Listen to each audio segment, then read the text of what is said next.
अस्सलाम वालेकुम नाज़रीन, आज मैं एक और मौज़ू के साथ हाज़िर हूँ। आज मैं बात करूँगा यूके में इमिग्रेशन का जो नया सिस्टम आ रहा है, जिसको यहाँ पर यूके का इमिग्रेशन पॉइंट सिस्टम भी कहा जा रहा है। ये कब से लागू होगा और इसमें क्या तब्दीलियाँ आ रही हैं, आइए इस पे बात करते हैं।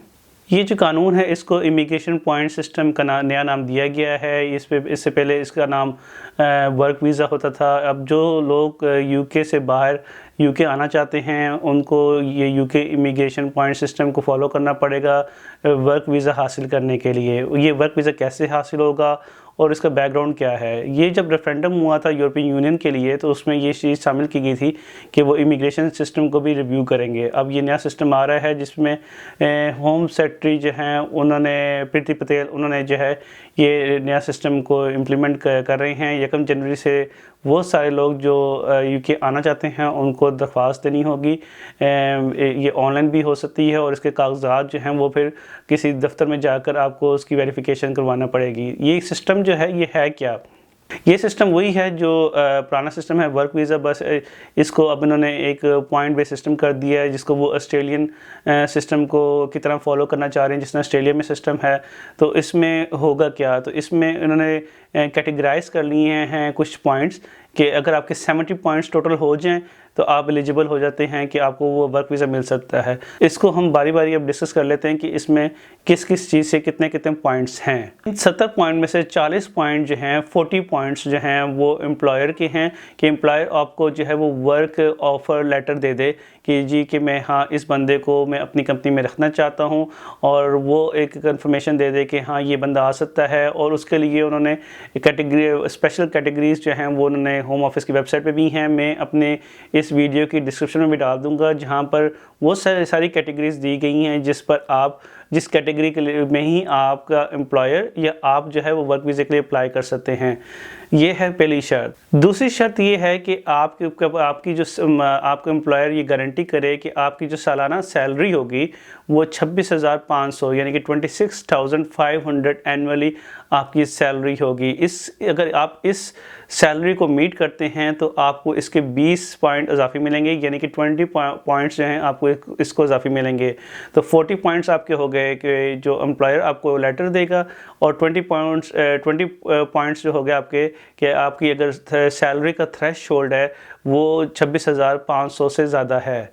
उसके अलावा 10 पॉइंट आपको, अगर आपने उस रेलेवेंट फील्ड में अगर आपने पीएचडी की हुई है, तो आपको 10 पॉइंट जो हैं आपको ट्रेडिंग पॉइंट भी जिसका नाम दिया गया है वो आपको इजाफी मिल जाएंगे, जिससे आपके 70 पॉइंट्स पूरे हो जाते हैं। और अगर आपने पीएचडी किसी उस फील्ड में की हुई है जिसमें यूके को डिमांड ज़्यादा है, जिसमें हेल्थ की हैं, एजुकेशन की हैं, साइंस एंड टेक्नोलॉजी है, मैथमेटिक्स है, ये अगर इन फील्ड्स में है तो आपको 10 पॉइंट्स की जगह आपको फिर पीएचडी अगर आपने की हुई है तो आपको 20 पॉइंट्स इजाफी मिलेंगे। हुकूमत बरतानिया ने इस इमिग्रेशन के कानून में, इस पॉइंट बेस सिस्टम में एक नरमी की है कि अगर आप इसमें हेल्थ के डिपार्टमेंट में हैं, एनएचएस के एम्प्लॉय बनने जा रहे हैं, या किसी भी हेल्थ फील्ड में आ रहे हैं, या एजुकेशन की फील्ड में आ रहे हैं, तो जो आपकी सैलरी का थ्रेशोल्ड जो 26,500 है आम लोगों के लिए होगा। अगर आप इन फील्ड्स में यहाँ पर अगर आपको यहाँ पे मिसाल के तौर पर नर्सेज है, डॉक्टर्स की तो सैलरी ज़्यादा होती है, नर्सेज हैं, अगर वो किसी फील्ड में आ रहे हैं तो फिर उनको 26,500 नहीं है, उसमें 20,480 यानी कि 20,480 पाउंड की सैलरी का थ्रेशोल्ड है। उनको ये फ्लेक्सिबिलिटी दी है कि वो लेस सैलरी में भी अगर उनका एम्प्लॉयर उनको वर्क गारंटी देता है in field of health and education, तो वो भी इसमें उसको 26,000 के थ्रेशोल्ड लेने की ज़रूरत नहीं है। वो लेस सैलरी पे भी वो अप्लाई कर सकता है और उसके पॉइंट्स वहीं के वहीं रहेंगे। इसमें 10 पॉइंट आपके जो हैं वो इंग्लिश के कंफर्मेशन है कि आपको इंग्लिश बोलना आती हो और समझना लिखना आती हो, और उसका ओबियसली रेलिवेंट आपको इंग्लिश का एग्ज़ाम देना पड़ेगा टू कंफर्म कि आपकी इंग्लिश का लेवल एक्सेप्टेबल लेवल है, जितना कि बरतानिया के स्टैंडर्ड्स के मुताबिक है। इस इमिग्रेशन सिस्टम के थ्रू वर्क वीज़ा अप्लाई करने के लिए जो फ़ीस है वो तकरीबन 600 से पाउंड से लेकर शुरू कर 1400 पाउंड तक होती है। वो डिपेंड करता है कि आप कितने अरसे के लिए आपको वर्क वीज़ा अप्लाई आप करना चाह रहे हैं, और वो फील्ड भी डिपेंड करती है कि किस फील्ड में आपको वो एम्प्लॉयर ने आपको जो है वो रखना चाहता है। तो ये इस पर डिपेंड करता है। अगर तो आपकी एप्लीकेशन रिजेक्ट हो जाती है तो ये जो फ़ीस है जो कि 600 पाउंड से 1400 पाउंड के दरमियान है, ये फिर रिफ़ंड हो जाएगी, ये रिफ़ंडेबल है। इसके अलावा जो भी यहाँ पर इमिग्रेशन पॉइंट सिस्टम के थ्रू यूके में वर्क वीज़ा के बेस पे आएंगे, उनको जो है 614 पाउंड जो है, यानी कि 624 पाउंड जो है वो हेल्थ सरचार्ज भी साथ देना पड़ेगा। ये एनुअली होगा, ये प्रूव करना होगा कि वो गवर्नमेंट को ये देंगे ताकि उनके जो NHS के हेल्थ के जो वो चीज़ें जो हैं वो इसी अमाउंट से कवर हो जाएंगी।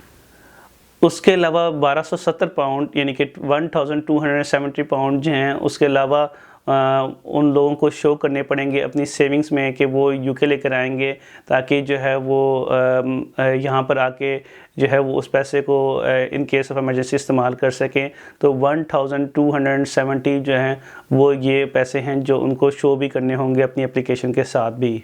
जो डॉक्टर्स और नर्सेस हैं उनके लिए ये फास्ट ट्रैक प्रोसेस होगा और उसके लिए उनको हेल्थ सरचार्ज जो कि 624 पाउंड है वो उनको लिए देना नहीं पड़ेगा, वो उनको एग्जेम्प्टेड है और उनकी एप्लीकेशन का जो प्रोसेस है वो बहुत फास्ट होगा।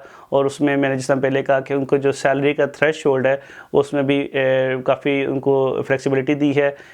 आम लोगों के लिए लेट्स से 26,000 है तो उनके लिए 20,000 पाउंड तक की जो है वो उनको सैलरी थ्रेशोल्ड शो करना पड़ेगी। इसमें जो है वो सब लोग शामिल हैं जो आउटसाइड यूके वर्क वीज़ा के लिए अप्लाई करना चाहते हैं। तो 1 जनवरी से जिस तरह यूके यूरोप से अलग हो जाएगा और यूरोप के लोग भी इवन कि उन्होंने अगर यूके में आके इमिग्रेशन पॉइंट सिस्टम के थ्रू वर्क वीज़ा ऑब्टेन करना है, हासिल करना है, तो उनको भी वही सिस्टम फॉलो करना पड़ेगा जो कि पाकिस्तान, इंडिया, श्रीलंका या कनाडा, अमेरिका के किसी सिटीज़न को करना पड़ता है। तो ये Europe, across the board, across the world जो है वो सेम सिस्टम जो है वो उन पर भी लागू होगा।